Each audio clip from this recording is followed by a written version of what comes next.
Hello, and thank you for watching Conversations. Today is Tuesday, March 26th, 2024, and I have a very special guest today, fine art photographer, teacher, author, son and brother.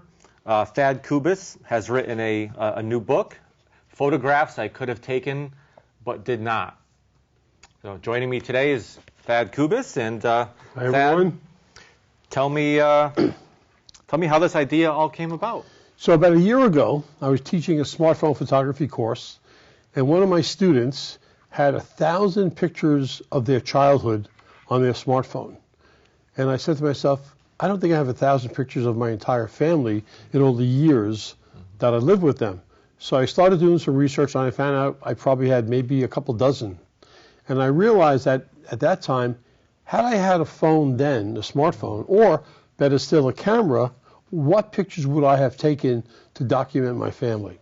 And the book is basically a description of those 5 photographs I would have taken, not using a smartphone, but using film to do that. Now, when I originally thought of the idea, I actually tried to create these pictures using artificial intelligence. But they all look so fake and so unreal that it just wasn't what I wanted. So I actually went in and did a lot of research and found some photos from libraries and different organizations, historical societies in Brooklyn where I grew up, and from the pictures I had of my family. Okay, let's set the scene. This is it's a pretty powerful moment in time. It's a interesting area of the country. So let's tell. Where are we? We're in. So we're in Greenpoint, Brooklyn, in the early 1960s. Greenpoint, Brooklyn at the time was one of the largest Polish populations in the United States. My family they immigrated in the late 1800s, moved to Greenpoint, bought a house, and my parents lived in that house. It was my mom's mother's house. And Greenpoint was a very, very unique area because it was totally safe wherever you can go, whatever you wanted to do. My mother used to say to me, when I would leave for the day, just stay alive and come home safe. And it was an adventure time. It was really a beautiful area to be in. New York was developing. Subways were 3 stops in. I was into New York City. I just found it to be a magical place, and those memories are still there with me. Great. And you lived on Oakland Street with your grandmother, Babci? Babci. Babci. Babci is the Polish term for grandmother. Okay. So on Oakland Street is now called McGinnis Boulevard. It was widened when I was probably 7 years old, and it leads to the main road that goes into Long Island City. So, but yeah, Babci had a house on Oakland Street, which is McGinnis Boulevard now, which is rather unique because it was the only house on the entire street that was set back from the street. And that gave my grandmother this wonderful garden, and there's a picture of my grandmother in there about that. And it gave me a unique adventure because I actually buried a time capsule, in a couple of them in the garden. They're gone. The house has now been erected. It's a multi-million-dollar sliver apartment building. But it gave me this protection because I could play in the yard without ever going outside. And the garden was so well maintained and sort of overgrown in many ways. It was like being in a jungle. And how did you find that photograph of your grandmother out in the garden? It was a beautiful photograph. Being a commercial photographer in New York City, I knew that for years, New York City on a regular basis would photograph properties for tax purposes. They had this cadre of photographers who would go out and they would literally photograph every house across the entire borough. At first, I contacted the real estate division of New York City. They gave me some more leads. At the end of the day, I found out that nearly all of the documents that I was looking for were in the Brooklyn Historical Center, which is in Pierpont Street in Brooklyn Heights, which is probably about 3 miles from where I live, maybe 4 miles. So after a lot of research, looking for Greenpoint, Brooklyn, and I was able to pinpoint my address, 79 Oakland Street, a map appears, and there is a dot, meaning there's a picture of my house.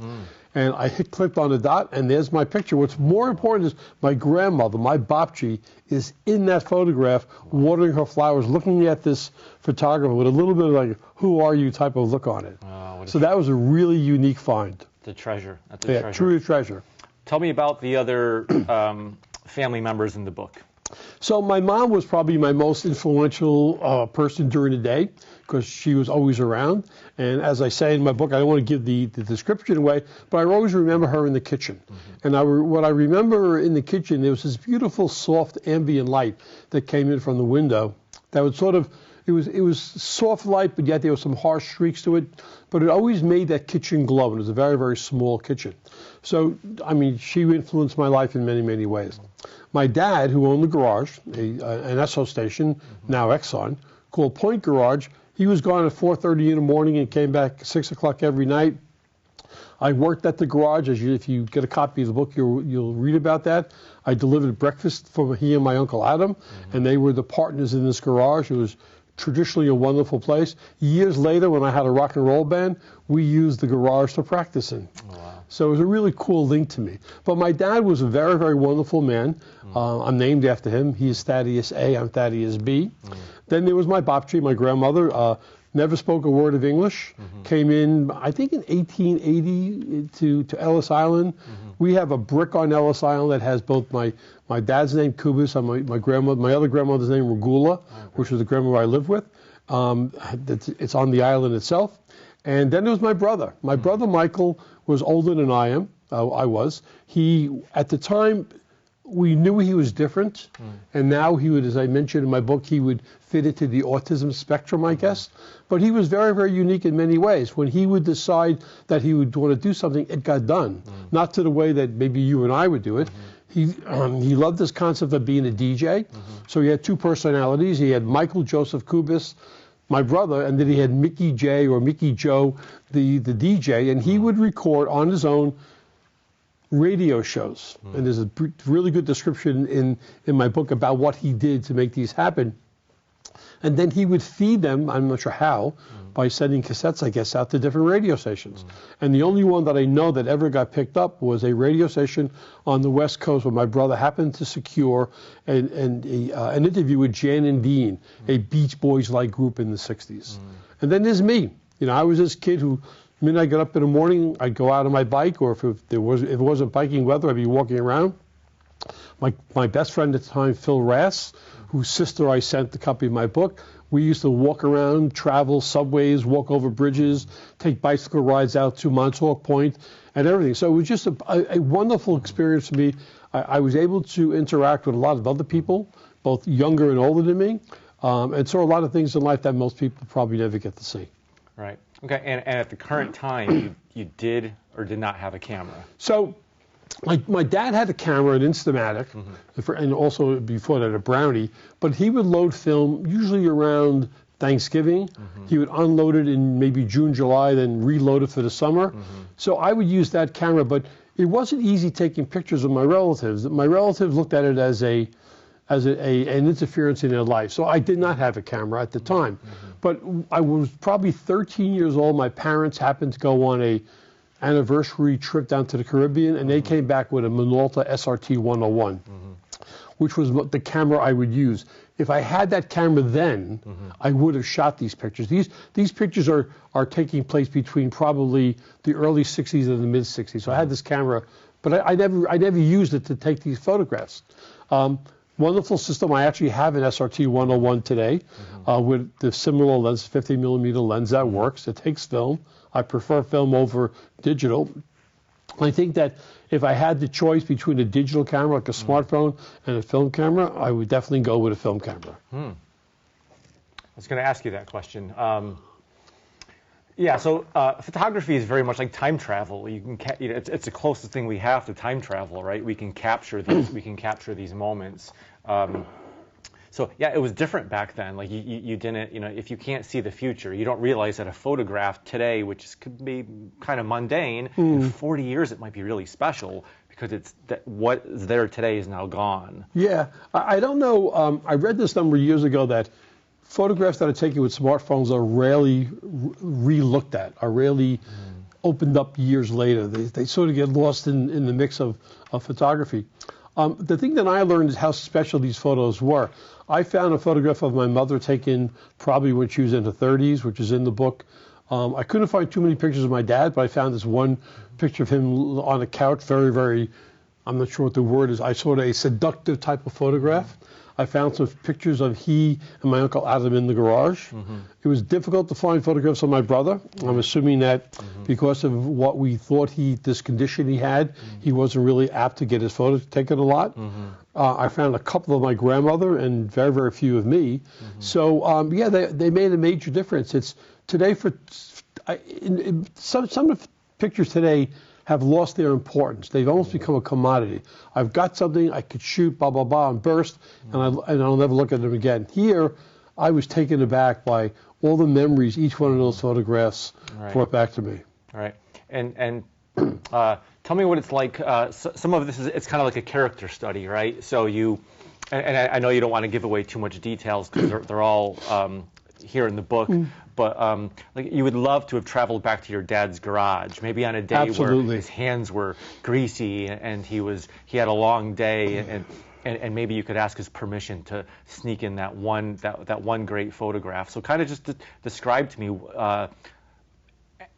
any scene. What would you like to do? You'd like to ask them their permission and get them in the right light, in the right place, and. Well, I tell people today to ask permission before you take pictures because, again, the conditions today are dramatically different. I didn't have social media then. I would have not asked to take the picture. I would have probably set it up some way to be there. But my dad had a garage. It was called Point Garage. It was an Esso, now Exxon. And it was literally on a point of a street. There's a photograph of the garage before it became his. And my dad would get to work 4:30 in the morning because he had trucks that needed to be let out. It was my responsibility on most weekends and days I had off to bring him breakfast. And by that time, my Uncle Adam's hands were covered with grease because they were doing everything from oil changes to brake jobs, whatever it may be. My father smoked heavily, Chesterfields, 5 packs a day. So his face was always covered in some sort of bluish type smoke. But when breakfast came, that's the time that I would have taken this picture because that's to me when his personality came out. He sat there holding his really dirty, rough hands, which I don't have a picture of. He sat at this beautiful roll top desk next to a potbelly stove. And if people don't know what a potbelly stove are, they're just a wonderful heating system probably from the 40s into the 50s. There were tools spread around. The smell, the one thing that was really amazing about this, many of my childhood smells came back. I remember the smell of oil in the garage.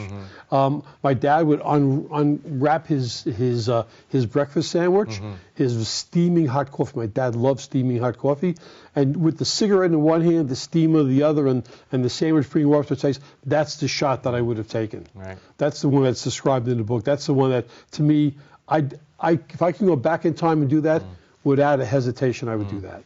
I really enjoy in the book how you describe these scenes, and it builds a photograph in your mind. Like we can't physically own it, but you can share it with us in that sense. But I love how you kind of end the description with, then I press the shutter. Because most books that you read, they'll describe a beautiful scene, but they never say at the end that they captured it.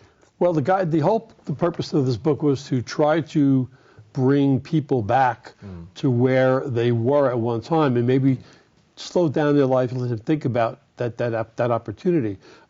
Already I've received a couple of people who want me to create family books for them. So I'm considering developing workshops to do that.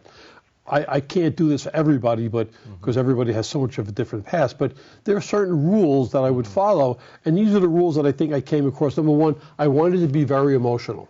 I wanted to really be as close to what I would have thought of at the time, and I wanted people to get that feeling. And from what you said and from what a couple of other people have said, I seem to have done that. Those eras, those days, when I remember my house, how small it was 5 rooms, and we had 5 people, right? And the yard, and I remember all those emotions that came with that. It's paying my family a tribute to literally describe those photographs. I truly wish I could go back in time and take them, but since I can't, hopefully I gave the readers and myself the very best, a detailed description about that. Right. Yeah, it's very powerful, and you're going to share this with other people. To make sure that they have the photos that they should have. I often sometimes I'll be sitting in the kitchen, and my mom, who is 84 now, sometimes I'll kind of be sneaky and I'll snap a photo of Good her for you. in her element because I understand that someday I will not have her. And that Yes. photo yesterday is not so important today, but it's going to be so important in 10 years. That is correct. Or to my son someday. So that's a good reminder of people to just capture those little moments in everyday life. Yeah, I mean, the tools we have today, we have so many different options. You know, a Minolta SRT 101 with a 50 millimeter lens has very limited capabilities. Today we have portrait modes, close-up modes, macro modes. We can convert from black and white to color, color to black and white, all these different tools. One of the photographs, my grandmother would fall asleep in a chair next to her window. And when she would fall asleep, she'd fall asleep with, she had a babushka cover on her head, and her hands were always clasped on her lap, and she'd fall and she'd lean and lean, and just before she'd come out of the chair, she'd wake up. That would have been another great photograph to do. It would have been something else. There are so many different memories I have. I remember my dad setting up a train set at Christmas time that took our small basement, filled it up with this giant Lionel, you know, I guess, O-grade train. I would love to get those photographs.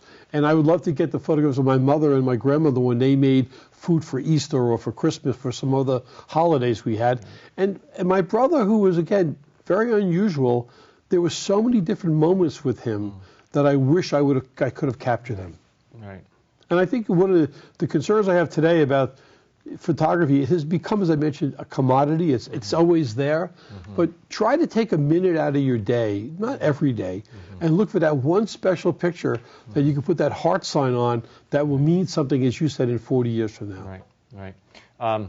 Another part of the book I enjoyed a whole lot was you wanted to give a moment to yourself. Tell me about if you had a chance to go back and take a selfie. Where would you go? What are the things that you would see? And what would your selfie look like? So my selfie would be very similar to what I described my picture would be. I'd love to bike ride. And I lived near Newtown Creek and I lived near the East River. So I would oftentimes take my bike down to Franklin Avenue, down to Noble Street. Now Noble Street was made famous because that's where the USS Monitor in the Civil War was made. I would drive down to that wooden pier. I would oftentimes just sit there at sunset and watch the sunset behind this very young Manhattan skyline. I mean, I saw all the buildings on Avenue of the Americas being built. I would have positioned myself at the edge of that dock with my beautiful Schwinn bike. I would need a tripod, I'd need a self-timer. The Minolta does have a self-timer, and I would have waited just for the right minute, probably fudge the exposure a little bit, but get myself sitting at the edge of that pier, my bike in front of me, the setting sun behind me. You know, in photography, you have a key light forward, you have a backlight, and you have a fill light. That would have been there. The key light would have been the sun, and the fill would have been the sun, and the back would have been the sunlight, all wrapped in one. That's the shot I would have done. Wow. Yep. I can see it in my mind. That would be a beautiful shot. Beautiful shot. Tell me, is there a part 2 to this book?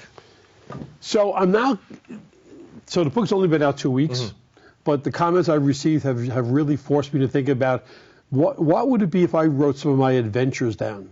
So my friend Phil Rest and I, we rode out to Hidden Hill State Park in Montauk Point when we were probably 12 or 13 years old, maybe 14. And we told our parents that we were staying at each other's house, and we were gone for, I don't know, 5-6 days, maybe, I don't even remember. I would write about that. I remember walking up to Bear Mountain with a bunch of friends of mine. We did this 50-mile hike, it was called. I'd like to write about that.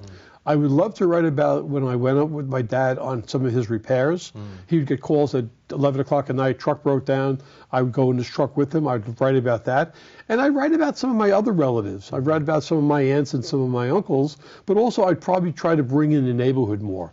Greenpoint was this really wonderful Polish changing neighborhood that I've been back there when I was teaching in Brooklyn. I went back there, dramatically changed, but there was still that home sense, except now we have big buildings. But I'd probably write about the area itself, more about the parks, the plays, where I played games, stoop ball, stick ball, hockey, all those things I'd write about. Right, all that adventure, and you would throw in, I'm sure, some photographs that you wish you had taken. But yeah, absolutely, absolutely.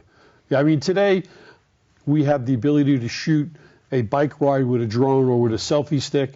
I mean, biking to me was my freedom. I would have loved to have got a couple of shots. I don't think there's one photograph of me on my bike, and I wish there were. It's a great thought, and it's something that maybe people don't think about enough.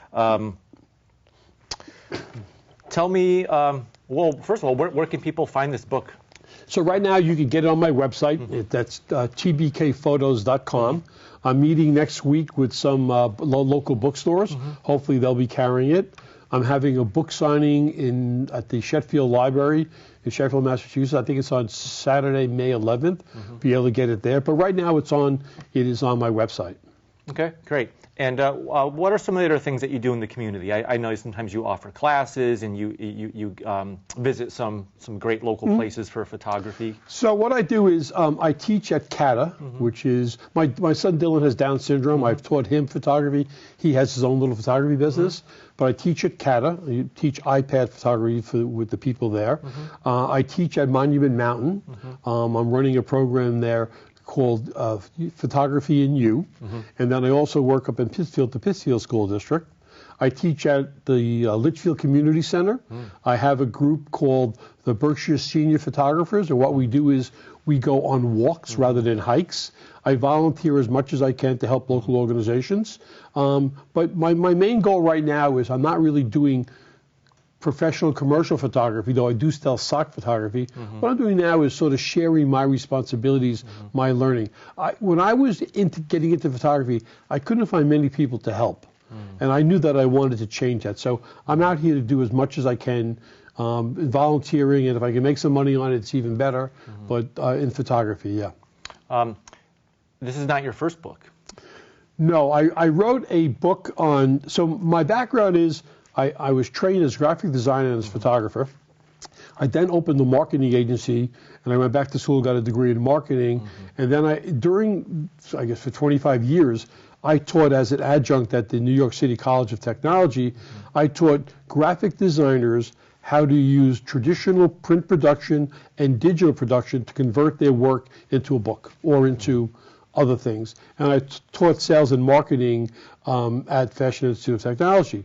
But my first book was a book on how the printing industry could use new technology. It was called Integrated Marketing in the Printing Industry. It was probably 8 or 9 years ago. My second book was a photo book that I took a sailboat trip from Barcelona, Spain to Rome, Italy. And we were gone 12 days. And I wrote a book on that, mostly photographs, beautiful, beautiful memories for me. I was a sailing instructor, and I held the U.S. Coast Guard master's license. That's all in the past at this day and age. But those were key books that I've worked on. So writing and photography. Writing has always been a fear for me. I don't really spell well. It takes me a lot to get something on a piece of paper. But I found with this book that there is a part of me that needs to write. So I'm thinking about how to do that in a different way using photography. My son and I are putting a book together out called Two Guys, Four Eyes, Our Journey Through Italy. And we've selected 20 photos each of a trip we were on last October. And we're writing our impressions of those photographs. And that book will be out probably in September. So the writing is now becoming more part of my life. Oh, great. The fear is partially gone. Right. Well, I think photography is a lot of kind of facing your fear of. It is, yeah. Of can I get that photograph? Can it be done? And sometimes it's only until you pull the trigger on that shutter and you look down and you're like, that's what I wanted. One of the unique things about photography in the 60s and 70s, there was none of this looking down at the image. Right. You had to really believe what you took was right because there was a week to process it, maybe another week before you got the film back, and only then you'd have realized, hey, I did it right or I did it. Today, we have the ability to look immediately and change that. Yeah, I sometimes like to bring up the idea of, or talk about my parents' wedding album that was done in the late 1950s. They only have 12 images in their book, but the 12 images are perfect. Yeah. It's them arriving, it's them walking down the aisle, it's them being married, it's them leaving. It's 12 perfect images. And how many images do you think that photographer had to start his day with? How many rolls of film? Maybe. I mean, the old days it used rolls? to be you'd get a really good shot, one really good shot out of every roll. So it was a 36 exposure roll probably, and then you get usually one great shot out of every couple of rolls. So I'm sure that photographer shot 20, 25 rolls of film, perhaps more. Right. I don't really do weddings. I know people who have, and they usually shoot heavily. Today, wedding portfolios are online, and there are hundreds of photographs from all different aspects, all different angles. Yeah. We're almost out of time here. We're going to wrap this up in a minute. Any suggestions to people how to best preserve, find old photographs in their house, take care of them, cherish them, because they're pretty rare. If you find an old black and white photo in a book somewhere. So we just found a bunch of photographs from my wife's family. So I scanned them. I have a scanner at home. But on my smartphone, I have a thing called Genius Scan, which scans photographs really, really easily, puts them into a system. There are programs that are offered like Legacy Box and Kodak Digital Services. You contact them, they send you a box, you put your pictures in there, they come back all scanned. The key is that these papers will eventually rot away. They weren't archival, they were probably poorly processed. And if you have a digital record, you have a strong part of that. I had a studio in Housatonic. In 1989, the studio was an arson, set it on fire. I lost literally every photograph from the early 70s to that date. Had I had them digitally, I would have probably had them on a cloud. So I think it's really important to sort of save them, and digitally scanning them is really an easy thing to do today. Great. Last question. How proud are you of this book? It's pretty. I think it's. You know, it's embarrassing. Book. It's really when I got the book. When the book came in, I've gone through obviously the proofing stage and everything else. When the book finally was in my hand, I was really afraid to read it, but I'm very, very proud of it. It really is to me a major lifelong, or a major life impacting project, because I've opened myself up to do something else that I was really afraid of, to putting this down. I was really afraid of sharing my life with other people who's outside of my immediate family. That's done that now, and I like the way it came out, and I love to read the memories. And as I read the book, there are more memories that come that were ancillary to the main ones, like those 5 main memories I have in the book. So I'm very, very proud of it. Yeah, it makes photography feel very important and less intimidating, and we need to stop in our everyday lives and take that moment to It capture. also makes photography part of you again. Again, take a minute out of your time and just stop taking pictures and look for that one classic image that you could do maybe one a week. And those are the ones that have that little heart on them, and you'll love them. Yep. Okay, again, photographs I could have taken but did not. Yes. Again, where can people find the book, and how can they get a hold of you if they would like to learn more or be a part of one of your workshops? So my website is tbkphotos.com. My email address is Thad, Thad, at tbkphotos.com. My cell phone, 917-597-1891. As of right this moment, to the 26th of March, the book is available online on the website. Hopefully in the next couple of weeks, it will be available in local bookstores. Great. Excellent. Thank you. Thank you for being here today. Appreciate it. Enjoyed the book a whole lot. And thank you for watching Conversations today. And I hope you have a chance to read Thad's new book. It's really a great read. And we'll see you next time. Thank you. Thank you.